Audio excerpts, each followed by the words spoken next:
compartilhado é uma expressão que está ainda ganhando contornos, entendeu?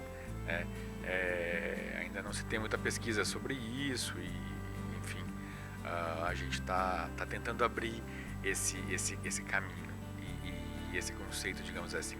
Mas, em linhas gerais, o que é o protagonismo compartilhado?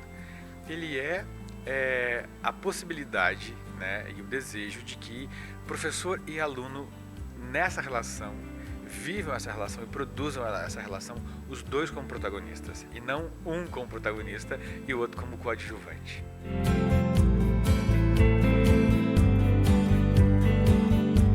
Tradicionalmente, na escola, o professor é o protagonista. E basicamente porque ele tem uma relação com o saber que o coloca nessa posição de protagonista. Então, o professor é o que ensina e o aluno é o que aprende. Então, por isso que o professor, digamos que é tido como protagonista. E as crianças, e principalmente as crianças na educação infantil, porque são vistas muitas vezes ou como um encanto, uma gracinha, um bibelô, entendeu? Né? Para o deleite dos adultos, para o encantamento dos adultos, né? Ou então como umas pestes, entendeu? Umas irracíveis, umas selvagens que precisam ser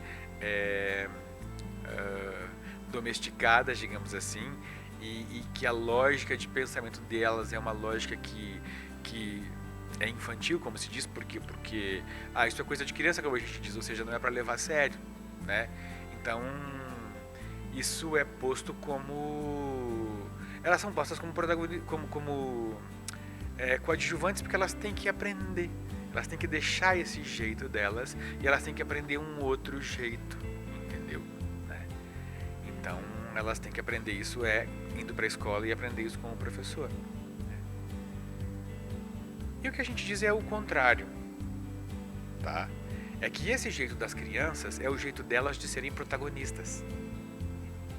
E que o professor tem que reconhecer esse protagonismo e não abrir mão do seu protagonismo, mas poder exercer o seu protagonismo de um jeito diferente do que ele vem exercendo. Porque, de uma certa maneira, ele acaba, ao exercer esse protagonismo, ele não se encontra com as crianças. Não se dá um encontro, na verdade. Não se dá uma relação.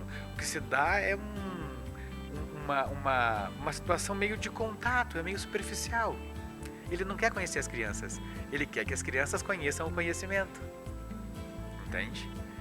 E o que a gente está pedindo, o que a gente está tentando chamar a atenção das pessoas, é que pode existir uma relação muito bacana que está